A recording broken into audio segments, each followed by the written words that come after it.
أنا العبد السقيم من الخطايا وقد أقبلت ألتمس الطبيب. أنا العبد الشريد ظلمت دا ملګري چې زه هره شپه د الله نه غواړم چې ما د سهار مانځه ته پاسم خو توفیق نه میلاویږي. دا بعضې خبرې په دعاګانو نه کېږي، دا به لږ نرتوب غواړي. خبره پوه شوې؟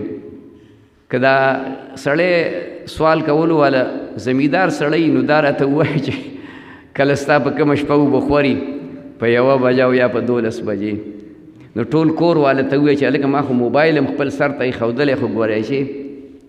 خیال کې مې راځي که زه لیټ را لیټ شم ګورئ اوبه به بل اوس بیا په خوړ باندې اوړي او نیرونه اوچیږي، غنم اوبه کول غواړي، خرکاوه کې ولاړ دي. مطلب پوه شوې؟ که د دې سړي په د شپې ډیوټي نو دا راته نوکر دی نو دی د ډیوټۍ له ځي که نه ځي؟ تاسو خیال ته راځي؟ داسې بل عمل سهار وختي په 7 بجې دوکان ته دوکاندار روانېږي که نه روانېږي؟ نو یاره د دوکاندارۍ دپاره 7 بجې فکس سړی تلی شي، 8 بجې تلی شي، اوبه خورله چې کوم دی په 12 بجې او په 1 بجه پاسېدی شي، نوکرۍ له په خپل ټایم باندې فکس ځي او مانځله نه شي، نو دا د شیطان غلبه ده. لږ غیرت ځان کې پیدا که شیطان ته ویې زه به دې برابر کړم، ټوکې خو نه دي، خو خیر زه درته وظیفه هم ښیم چې تاسو اوس خامخا دونه بې خونده خفه نه شي. دا بعضې خبرې زه په مزاح باندې کوم، خیال کې م راځي. کله چې ماسخوتن سملي د سبا د مانځه د پاسېدو نیت مه کوه، د تهجدو نیت وکړه. 11 پیرې اعوذ بالله من الشیطان الرجیم، 11 پیرې بسم الله الرحمن الرحیم، 11 پیرې فسیکفیکهم الله وهو السمیع العلیم.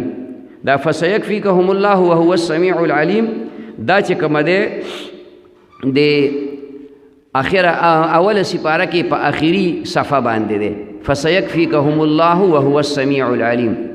دا 11 پیرې ووایه او الحمد آیت الکرسی چې سړی وده کېږي دا الحمد قل هو او قل اعوذ برب الفلق قل اعوذ برب الناس آیت الکرسی دا هر مسلمان بندوي او په دې نیت سمله چې خدایا ما تهجد لپاسي.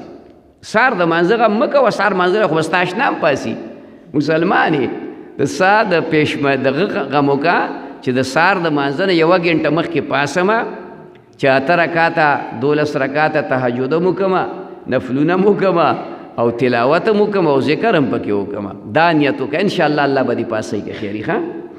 او دا ملګري تپوس کړی دی چې یو زنانه سره جما وشي او بیا د هغې حیض راشي، ماهواري بیماري راشي، او دا به دغه وخت کې غسل وکړي د دې دغه دپاره د جنابت نه د وتلو دپاره، او بیا د هغې نه بعد به غسل نه کوي، بیا پې مونځ نشته، روژه پې نشته، د مانځه پې قضا نشته او د روژې پې قضا ده.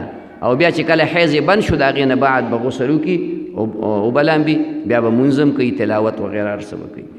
دا اول سوال دی ملګري لیکلی دی چې فرض مونځ قضا شي نو د مونځ سنتونه دا په نفلو کې او سنت او نفل، د سنت او د نفل حکم یو دی، فرق صرف دا دی چې دا سنت هغه مونځ دی چې نبی علیه السلام همیشه کړی دی، چرته کله د څه وجه باندې پرېښی لکه سړی په سفر کې رواني او په ده باندې تعدي وي یا دی د بل په ګاډي کې د بل تابع وي نو دی په لاره چې ځي دې ځنه پنډۍ ته لاهور ته وغیره نو دی به صرف فرض کې سنت پرېښودی شي.